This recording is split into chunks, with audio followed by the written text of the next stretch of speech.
The message came at 300 hours, crackling through the communications array of Outpost 7 like a ghost from the past.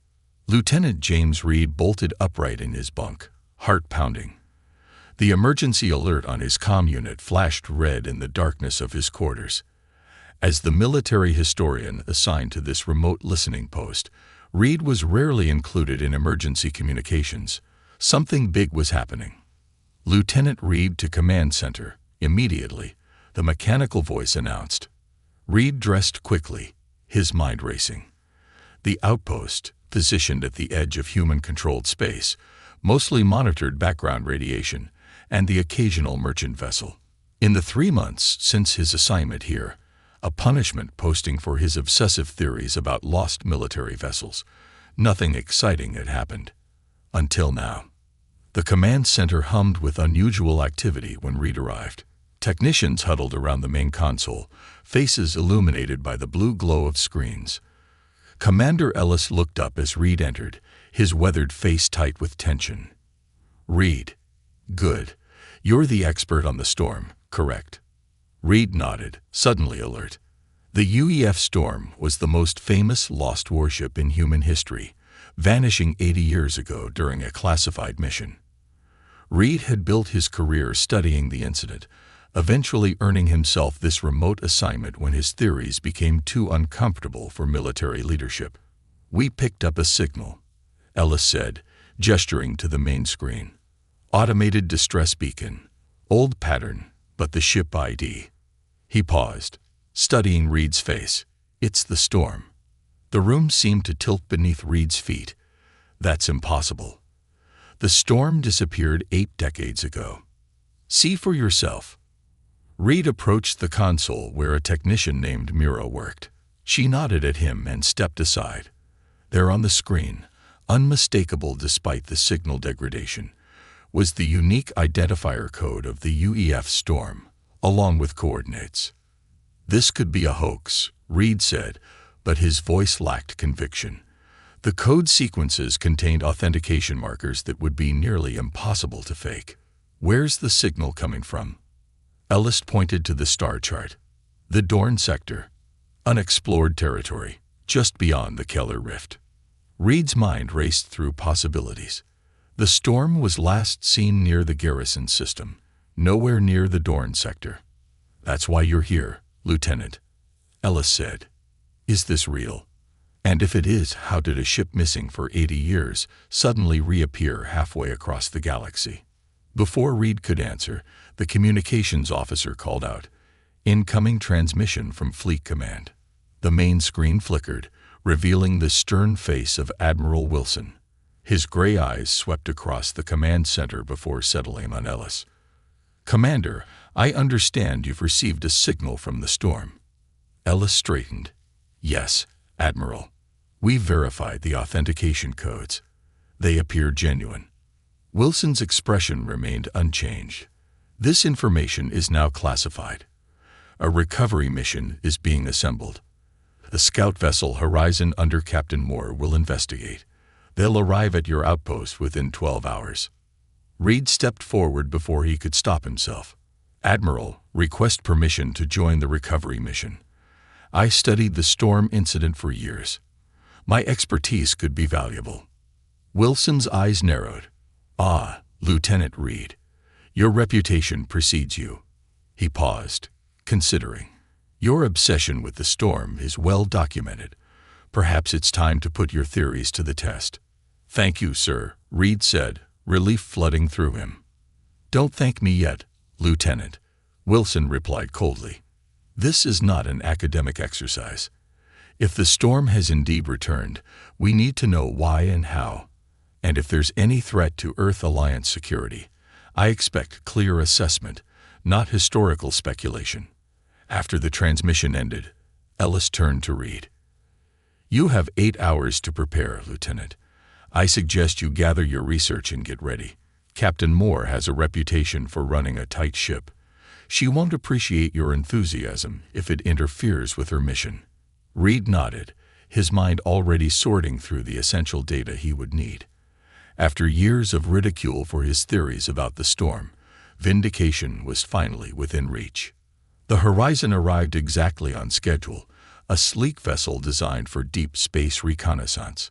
Reed watched from the outpost's observation deck as it docked, its hull gleaming under the bright lights. When Captain Lisa Moore stepped through the airlock, Reed understood immediately why she had risen quickly through the ranks despite being only 35. Her posture radiated authority, and her sharp eyes missed nothing as she surveyed the outpost crew assembled to greet her. "Commander Ellis," she said, nodding curtly, "my crew is ready to depart immediately.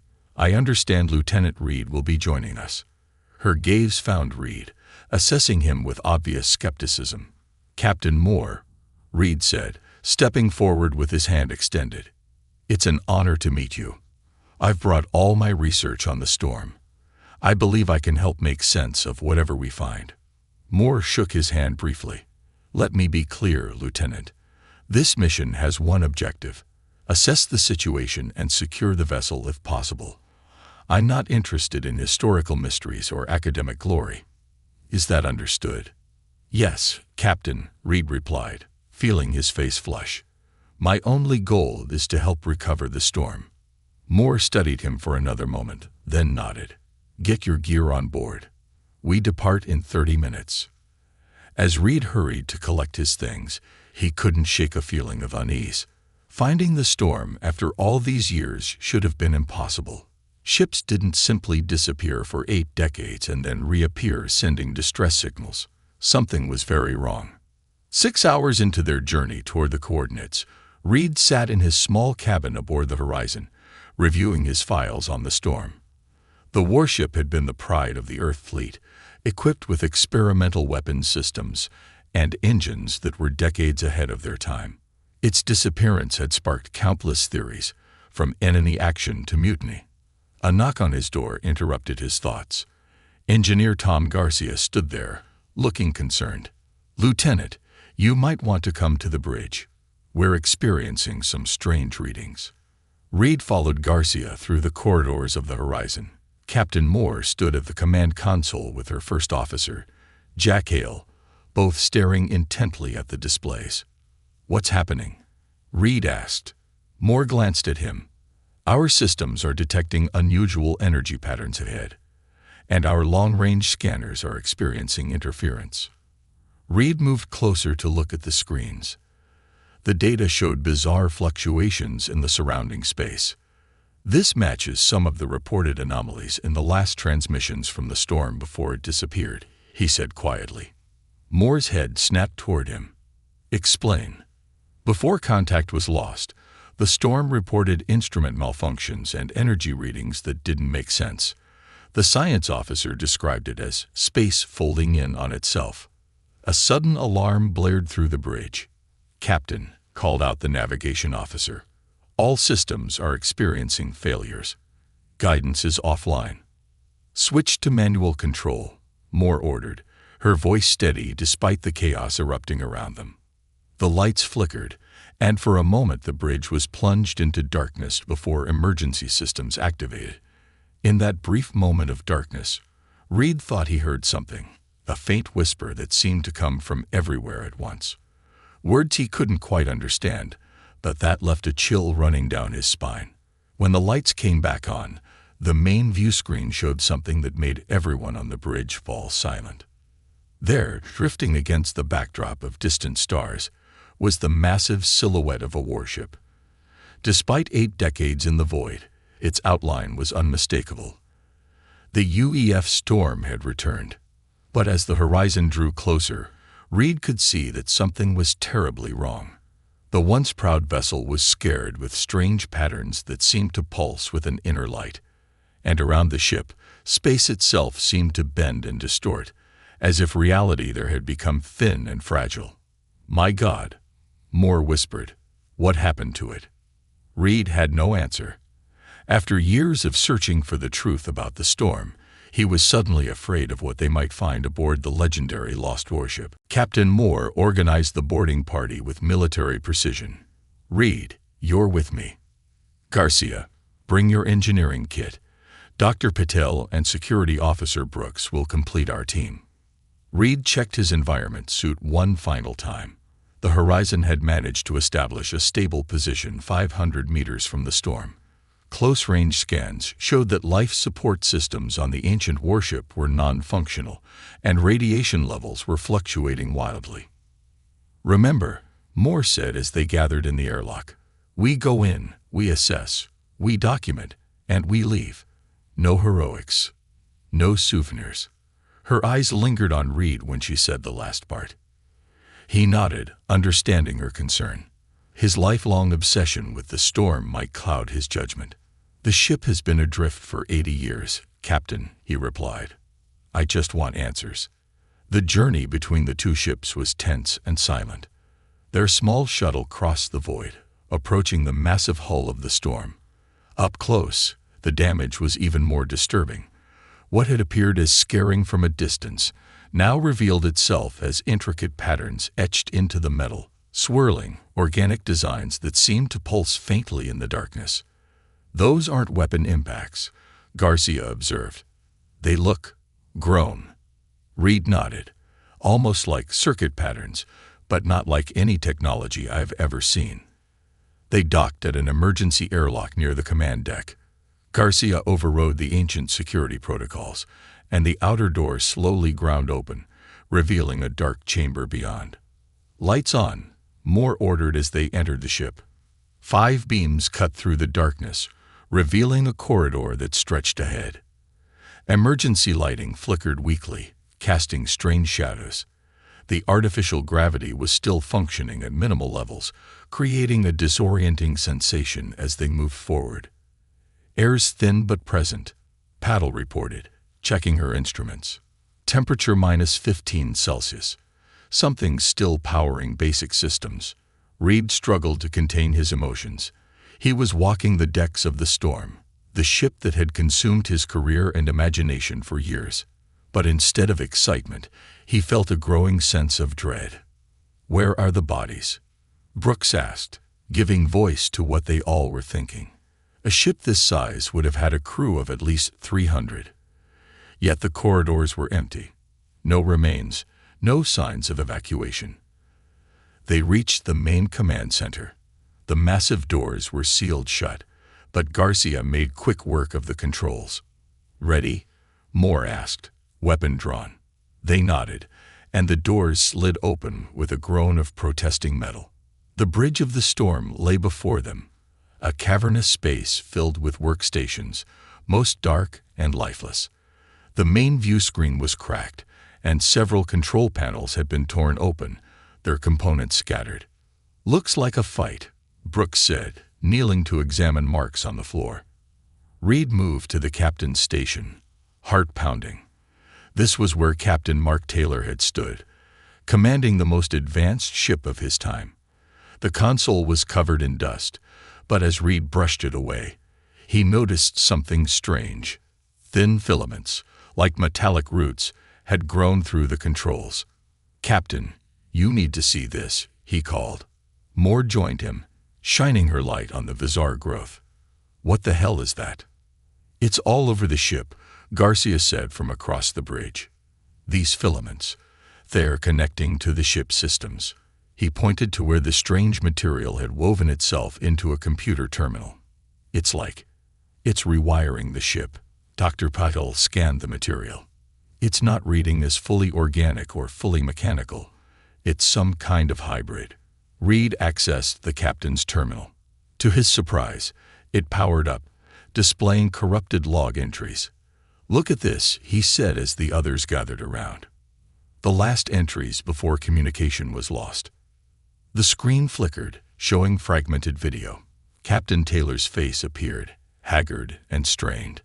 Day 47 of the experiment. Drive functioning beyond expectations, tearing holes in spacetime. Static interrupted before continuing. Made contact with something. Not empty out there. They're coming through. The recording cut off. "What experiment?" Moore asked, turning to Reed. "What was this ship's real mission?" Reed shook his head. "All I know is they were testing a new FTL drive. Everything else was classified beyond my clearance." Garcia had moved to a science station and was examining another growth of the strange material. This is incredible. It seems to be adapting the ship's technology to something else. He reached out, touching one of the filaments. Garcia, don't. Brooks started to say, but it was too late. The engineer jerked back as if shocked. For a moment, his eyes seemed to roll back, and he swayed on his feet. Are you all right? Patil moved quickly to his side, scanning him. I'm fine, Garcia said, blinking rapidly. Just felt strange for a second. He shook his head. Like voices. Patil frowned at her readings. Your neural activity just spiked. We should get you back to the horizon. No, Garcia protested. I'm fine now. Really? Moore looked unconvinced, but nodded. We'll continue, but no one touches anything else without proper precautions. They split into pairs to explore more of the ship.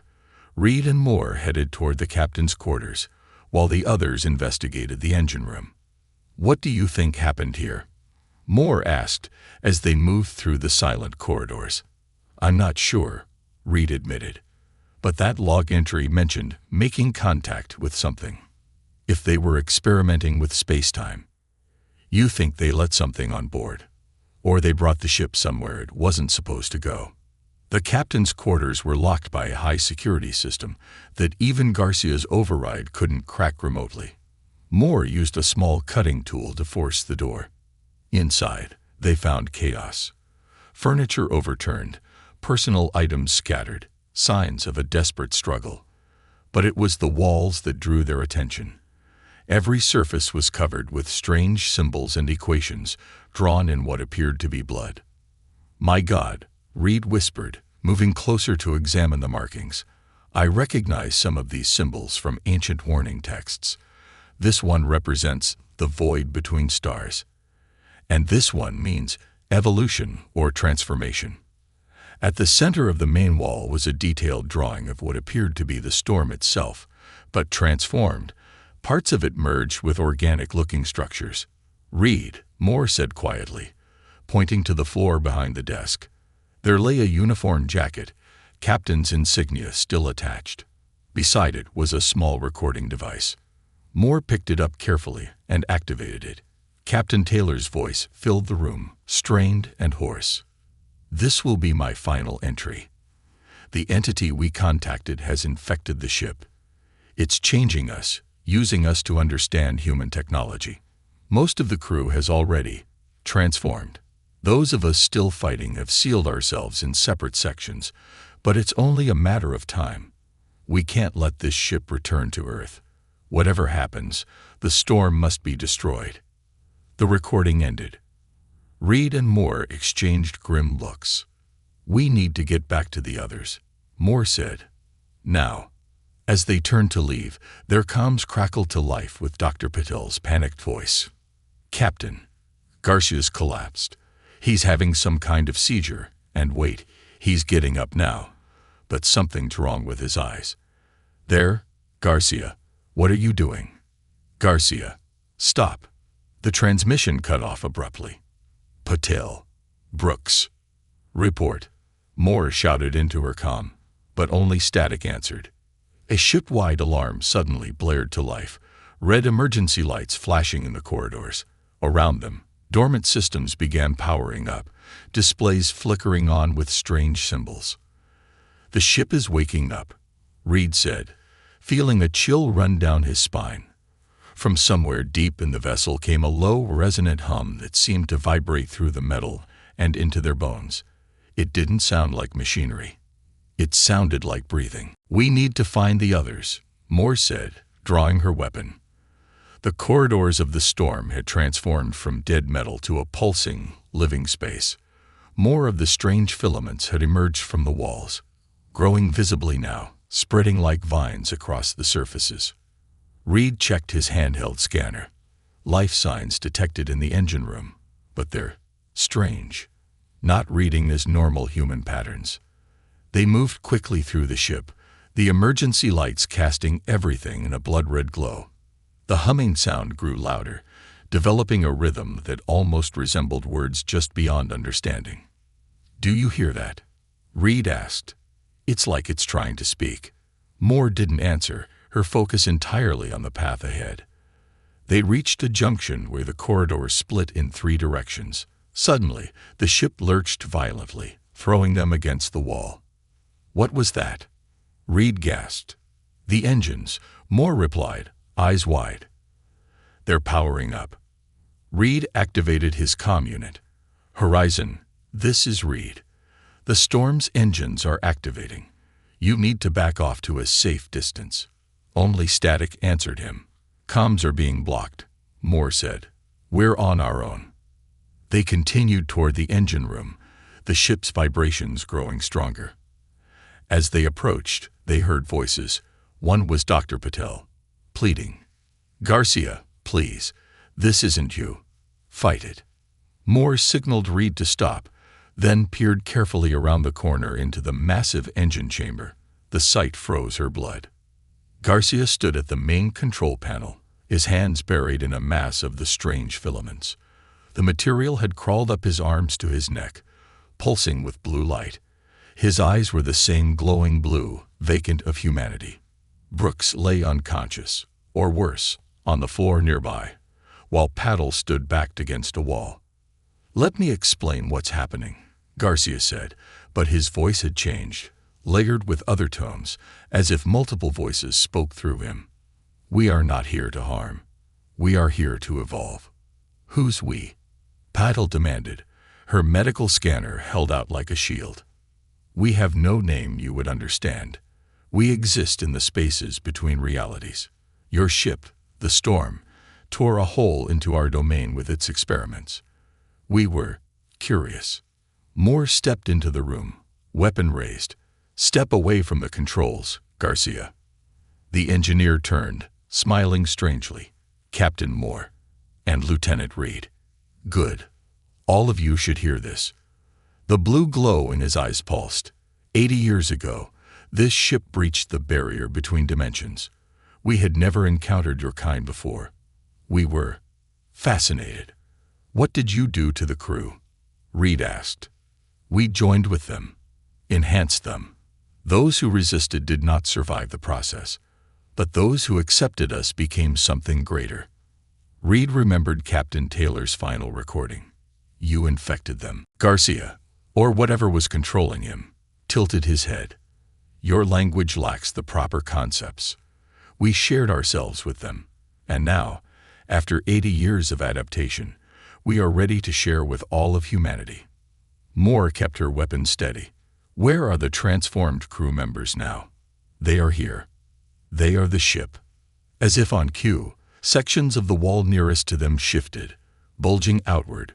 Reed stared in horror as human faces, partially merged with the ship's structure, pushed through the metal. Eyes opened, mouths moved silently. "My God," Patel whispered. Reed fought against his rising panic. "What do you want?" "To evolve. To expand. Your species has such potential, but you are limited by your physical forms. We can help you transcend." Moore had heard enough. She fired her weapon at the control panel beside Garcia. Sparks flew as the console exploded, but Garcia didn't flinch. The filaments around his hands simply redirected the energy, absorbing it. "Violence is unnecessary," the entity said through Garcia. "You cannot stop what has already begun."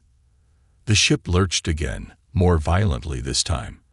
The engine's hum changed pitch, rising to a shriek. "What's happening?" Moore demanded.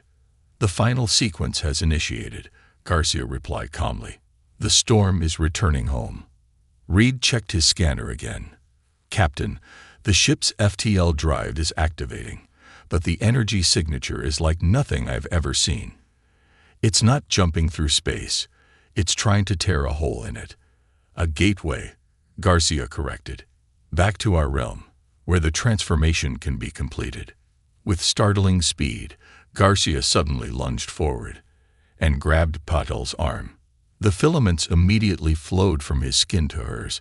She screamed, trying to pull away, but it was too late. Blue light raced up her veins toward her face.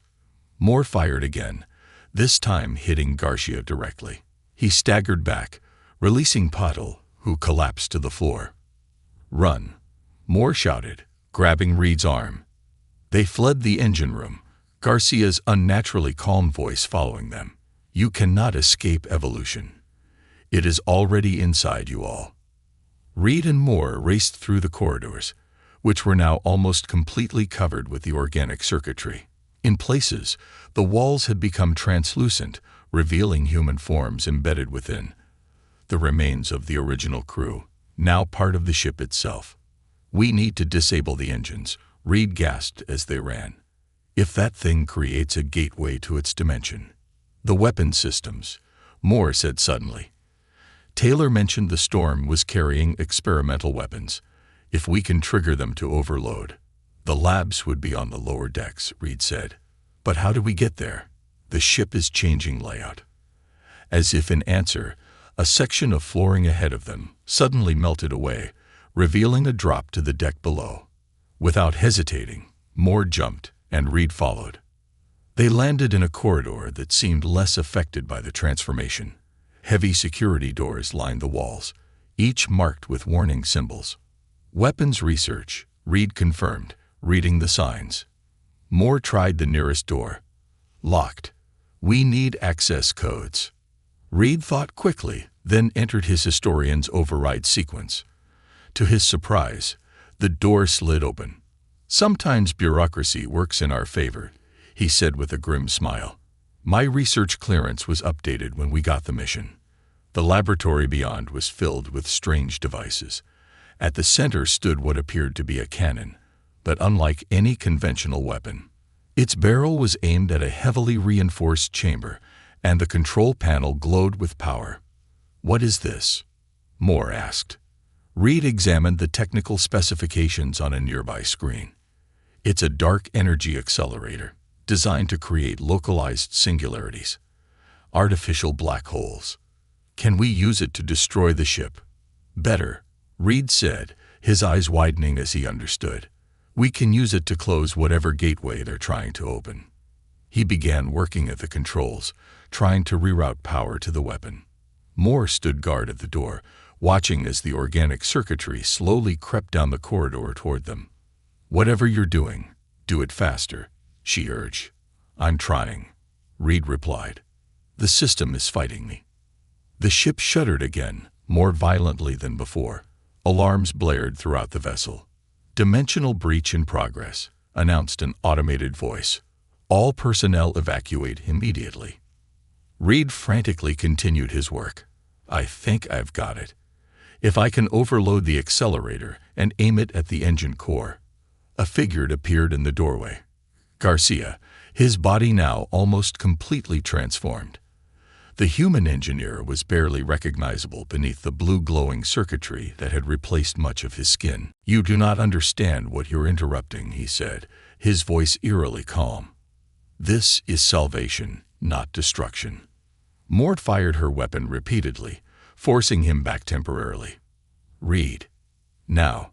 Reed slammed his hand down on the activation sequence. The dark energy accelerator hummed to life, its barrel glowing with black-purple energy. "Gateway formation at 60%, the ship's computer announced. Garcia stepped forward again, seemingly unaffected by Moore's weapons fire. "Join us willingly," he said. "It will be less painful."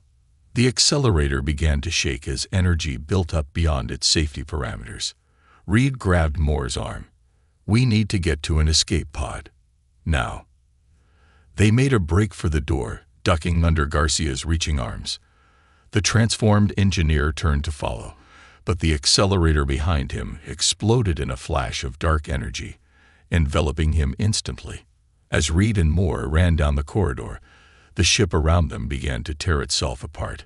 The organic circuitry pulsed frantically, as if in pain. "Gateway destabilizing," the computer announced. "Containment failure imminent." They reached an escape pod bay, just as a massive tremor shook the ship. Reed punched the launch sequence, and they strapped in as the pod blasted away from the dying storm. Through the viewport, they watched as the massive warship was enveloped in swirling energies, half in normal space, half somewhere else. The storm seemed to fold in on itself, compressing into impossibility before exploding outward in a silent flash of light and darkness. And then it was gone, leaving nothing but empty space where the legendary lost warship had briefly returned. Inside the escape pod, Reed and Moore sat in exhausted silence, the adrenaline slowly fading. "Is it over?" Moore finally asked. Reed was about to answer when he noticed something strange on his hand. A faint blue line tracing up his wrist, pulsing gently beneath the skin. "I don't think so," he whispered. "I don't think it's over at all." The escape pod drifted through space for 3 days before the rescue ship Valiant found them. Reed spent those days watching the blue line on his wrist slowly extend up his arm, trying to hide it from Moore. Sometimes he heard whispers, faint voices that seemed to speak directly into his mind. They told him secrets. They showed him visions. "Reed, are you listening?" Moore's voice pulled him back to reality. She sat across from him in the pod's cramped interior, studying his face. "You've been staring at nothing for 10 minutes. "Sorry," he said, pulling his sleeve down to cover the blue markings. "Just tired." Moore nodded, though her eyes remained suspicious. "The Valiant should be here in about 2 hours. We'll need to brief them on what happened." "What exactly will we tell them?" Reed asked. "That an interdimensional entity took over the storm and tried to open a gateway to its realm. That the crew became part of the ship. We tell them the truth," Moore said firmly. "With one addition. We recommend immediate quarantine for both of us." Reed's heart skipped a beat. "You think we're infected?" "I think we can't be sure we're not," she replied. "Those things were all over the ship. We both breathed the air, touched surfaces." She paused, studying him. "Have you noticed anything unusual? Any symptoms?" Reed hesitated, the voices in his head suddenly growing louder, warning him to keep silent. "No," he lied. "Nothing unusual." Moore didn't look convinced, but she didn't press further. "We should rest while we can. Once the Valiant picks us up, it's going to be a long debriefing." Reed closed his eyes, pretending to sleep, but his mind was racing. The blue line had now reached his shoulder, spreading thin tendrils across his chest. He could feel it changing him, altering his thoughts. The strangest part was that it didn't feel threatening. It felt like an awakening. "You are becoming more," the voices whispered. "You will be our bridge." The Valiant was a military transport vessel, quickly repurposed for rescue once the horizon reported losing contact with the boarding party. When Reed and Moore were brought aboard, the captain, a stern woman named Ramirez, insisted on immediate medical examination. "Standard procedure," she told them as they were escorted to the medical bay, "especially given the unusual circumstances." The ship's doctor, Mills, was clearly nervous as he scanned them. Reed tensed when the scanner passed over his arm, but the doctor said nothing about the blue lines. "He cannot see," the voices explained. "We exist between layers of reality. Only you can perceive our presence until the transformation is complete. Both of you seem healthy," Mills concluded, looking relieved. "A bit dehydrated and stressed, but no injuries." "Doctor," Moore said carefully, "I'd like to request a quarantine anyway. Lieutenant Reed and I were exposed to unknown elements aboard the storm." Mills looked confused. "My scans show no contaminants or infectious agents. What exactly are you concerned about?" Before Moore could answer, Captain Ramirez entered the medical bay. "I've just received orders from Fleet Command. Your experience aboard the storm has been classified at the highest level. You're both to be debriefed immediately." Reed noticed something odd in Ramirez's eyes, a faint blue glow that came and went so quickly he thought he might have imagined it. "She is one of us now," the voices confirmed. "When your escape pod sent its distress signal, we found her." A cold realization washed over Reed. "Captain," he asked carefully, "when did the Valiant receive orders to rescue us?" 3 days ago," Ramirez answered smoothly. "Right after your pod launched." Reed and Moore exchanged glances. That was impossible. The storm had been isolated from all communication, and their pod hadn't sent any messages until a day after they escaped. "If you'll both follow me," Ramirez continued, seemingly unaware of their concern, "we've prepared a secure room for debriefing." As they walked through the corridors of the Valiant, Reed noticed subtle changes in the ship's interior. Faint blue lines traced along the walls, visible only when he looked at them from the corner of his eye. And the crew they passed all moved with the same unnatural smoothness as Ramirez. "Captain," Moore said suddenly, "I'd like to contact Fleet Command directly before our debriefing." "Protocol states that won't be necessary," Ramirez interrupted. "All communications are being routed through proper channels." They reached a large door at the end of a corridor. Ramirez placed her hand on the scanner, and it slid open to reveal not a debriefing room, but a vast chamber that couldn't possibly fit within the ship's dimensions. The space stretched impossibly far, its walls covered with the same organic circuitry they had seen on the storm. Suspended in the center was a pulsing mass of blue energy, like a heart beating at the center of a new organism. "What is this?" Moore demanded, reaching for her weapon only to find it missing. "The gateway has already begun," Ramirez said, her voice now layered with others. "The storm was only the first attempt. This vessel will complete what was started." Reed felt the blue lines across his chest pulse in response to the energy in the room. The voices in his head grew louder, more insistent. "Join us fully. Accept the evolution. You destroyed the storm," he realized aloud. "You sacrificed it as a distraction while you took over the rescue ship." Ramirez smiled. "The storm served its purpose. It brought you to us, Reed. You, with your lifetime of studying the vessel, your mind full of knowledge about Earth's defenses and history." Moore backed away slowly. "Reed, whatever happens, we can't let them reach Earth." Reed nodded, fighting against the growing influence in his mind. He could feel his thoughts being rewritten, memories altered. The blue lines had spread across his entire chest now, reaching toward his other arm and up his neck. "It's too late," Ramirez said, gesturing toward a viewport that appeared in the wall. Outside, Earth was visible, impossibly close. Somehow, while they had been talking, the Valiant had traveled to their home world. "No," Moore whispered. "We were light years away." "Space bends to our will," Ramirez explained, "just as time and matter do.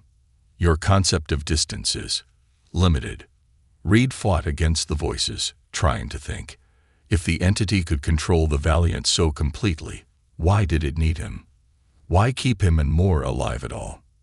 The answer came in a flash of clarity. The entity wasn't as powerful as it claimed. It needed human hosts to interface with human technology. It needed knowledge, memories. "You're afraid," Reed said suddenly.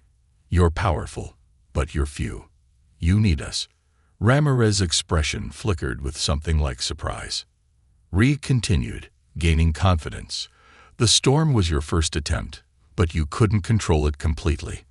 That's why you needed another ship, more hosts." "Clever human," Ramirez acknowledged. "But it changes nothing. The process has already begun." The blue energy in the center of the room pulsed more rapidly, shooting tendrils toward the walls of the chamber. The entire ship shuddered. "Transit begins in 5 minutes," announced a voice over the intercom. "All personnel prepare for dimensional shift." Moore grabbed Reed's arm. "We need to stop this. There must be a way to disrupt whatever they're doing." Reed looked around desperately, then noticed something. A familiar panel near what appeared to be the main control station. It resembled the dark energy accelerator they had used on the storm. "They're using the same technology," he whispered. "They've adapted it to open the gateway instead of closing it." "Can you reverse it?" Moore asked.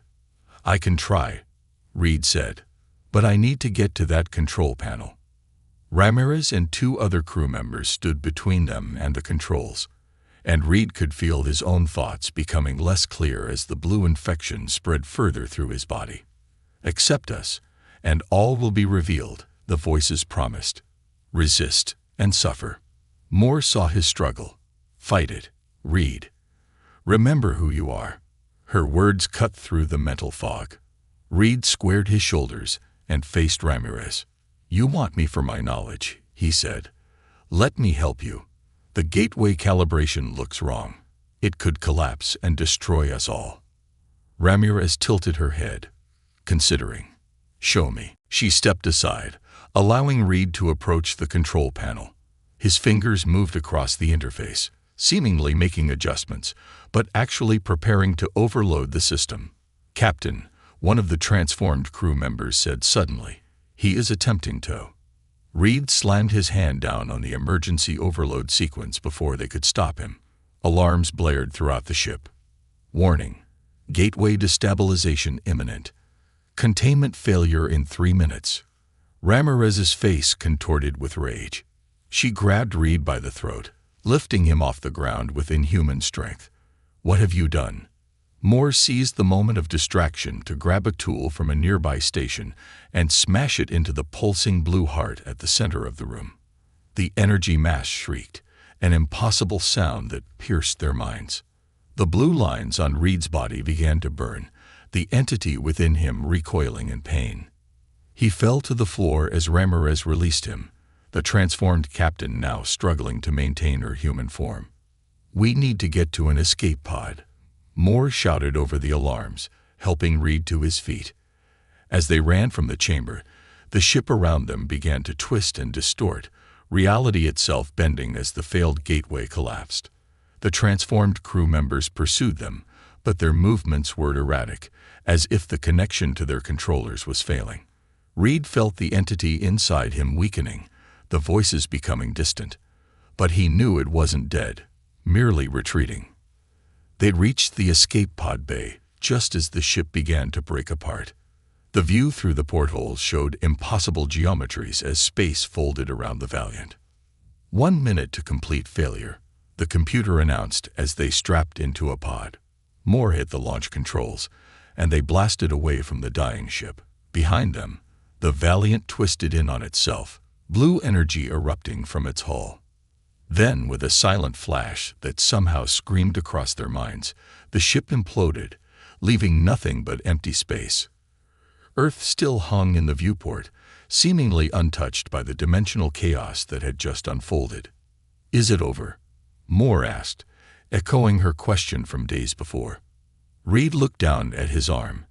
The blue lines had faded but not disappeared completely. They were dormant now, waiting. No, he said quietly. I think it's just beginning. Their escape pod was found drifting near Earth's orbital defense station 13 hours later.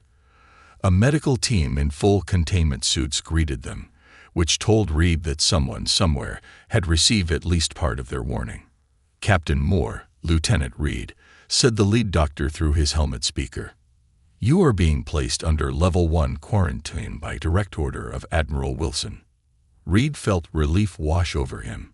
If Wilson was handling this personally, the situation might still be contained. They were separated immediately. Reed was taken to an isolation chamber deep within the station, where a team of scientists in protective gear examined him for hours. He told them everything. About the storm, the entity, and even about the blue lines that had spread across his body, but now seemed dormant. Admiral Wilson watched the examination from behind a thick glass wall. His face revealed nothing, but Reed could see the tension in his posture. After the scientists finished, Wilson entered the room wearing a containment suit. He dismissed the others and stood staring at Reed for a long moment. How much of you is still human, Lieutenant? He finally asked. Reed met his gaze steadily. All of me, sir. The entity is dormant. I can feel it, but it's not controlling me. And yet you hid your infection from Captain Moore for days.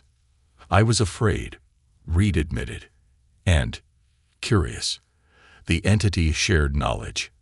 Admiral, things about space, time, reality, concepts our science hasn't even imagined yet.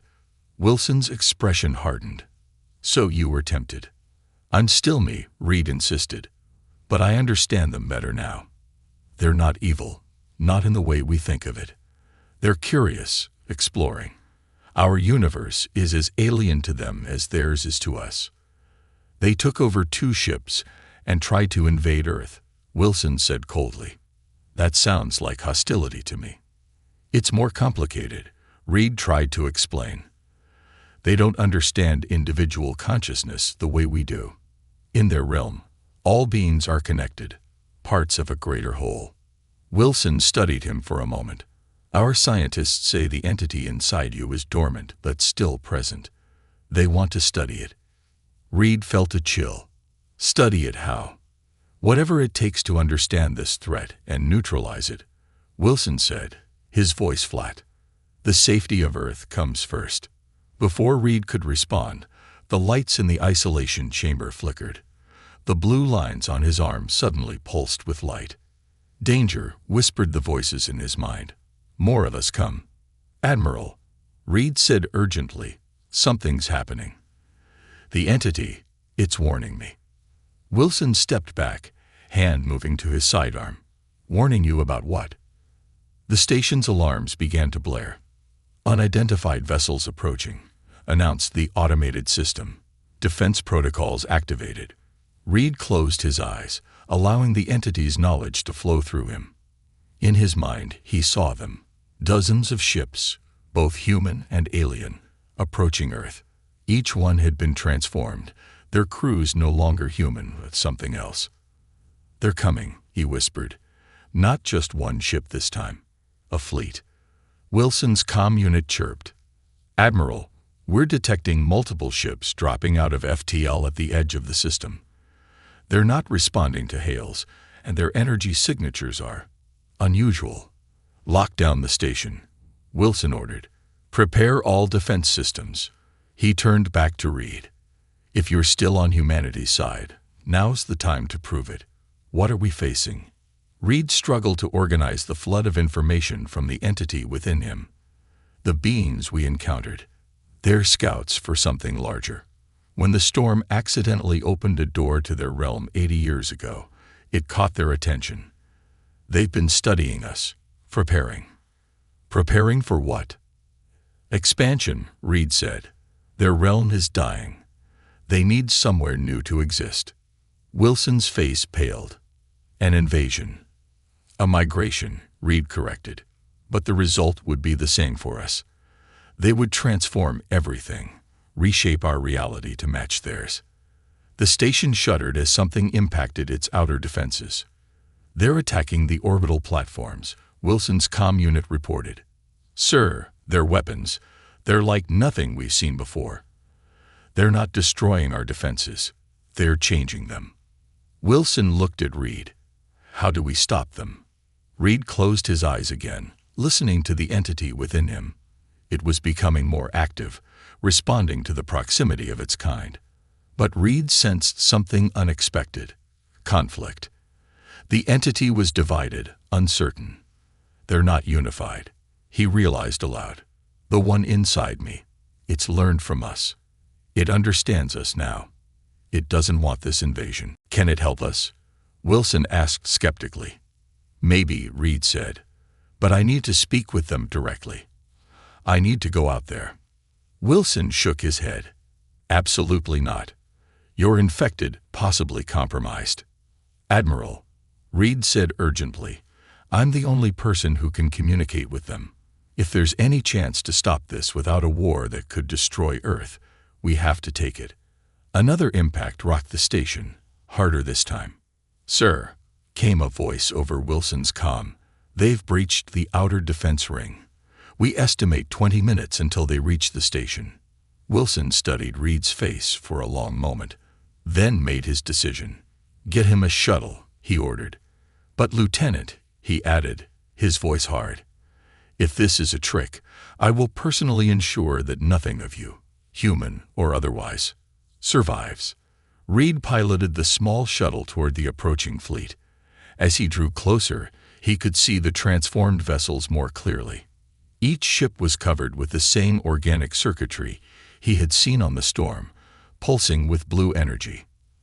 At the center of the fleet was a massive vessel unlike anything human engineers had designed. a living ship, moving through space like a predator. The Harbinger, the entity within him, named it. The first of the Great Migration. Reed opened all communication channels. "This is Lieutenant James Reed of Earth. I request to speak with your leaders." For a long moment, there was no response. Then his shuttle's systems flickered, and a figure appeared on his view screen, humanoid in general shape, but composed entirely of the blue energy that had infected him. "You carry one of us," the figure said, its voice resonating directly in Reed's mind. "Yet you remain yourself. Interesting. I want to understand your intentions," Reed said. "And I want you to understand us." "Understanding is irrelevant," the figure replied. "Your world will be transformed. Your species will be elevated." "Destroyed, you mean?" Reed countered. "What you offer isn't evolution. It's extinction." The figure tilted its head. "The one within you disagrees. It has shown you our realm, our knowledge." "Yes," Reed acknowledged. "It has shown me wonders, but it has also learned from me, learned what it means to be an individual, to have choice." He felt the entity within him stirring, pushing to the surface of his consciousness. Reed didn't fight it. Instead, he opened himself, allowing their minds to merge more fully than before. When he spoke again, his voice carried the layered quality of the transformed. "The human speaks truth. These beings are different from any we have encountered. They are many, yet one. Separate, yet connected. They can teach us another way." The figure seemed to shimmer with uncertainty. "You have been contaminated by individuality. I have been enlightened by it," Reed's entity responded. "As you could be. We need not consume their world. We could share it, learn from each other." "Impossible," the figure declared. "The migration cannot be stopped." Reed reasserted control, his voice returning to normal. "Then you leave us no choice but to fight. And we will fight, with everything we have." He reached for the shuttle's controls, ready to return to the station. But before he could, the entity inside him surged forward again, flooding his mind with information. Schematics, formulas, concepts that human science was centuries from discovering. Understanding dawned. "You're showing me how to stop them," he whispered to the entity within. "Not stop," came the response in his mind. "Transform. Change the nature of the gateway they are creating." Reed turned the shuttle around, not toward the station, but toward Earth itself. The transformed fleet didn't pursue immediately, seemingly confused by his actions. "Admiral Wilson," Reed transmitted, "I need access to the planetary defense grid. There's a way to repel the invasion, but it requires using their own technology against them." There was a pause before Wilson's skeptical voice replied, "Explain."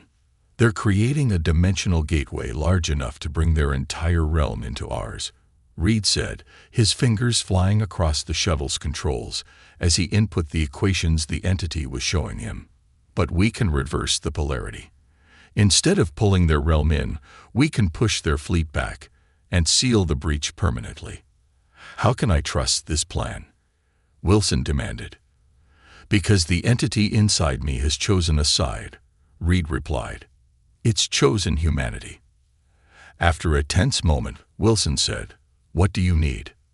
"Reroute all power from the orbital defense platforms to these coordinates," Reed said, transmitting the data.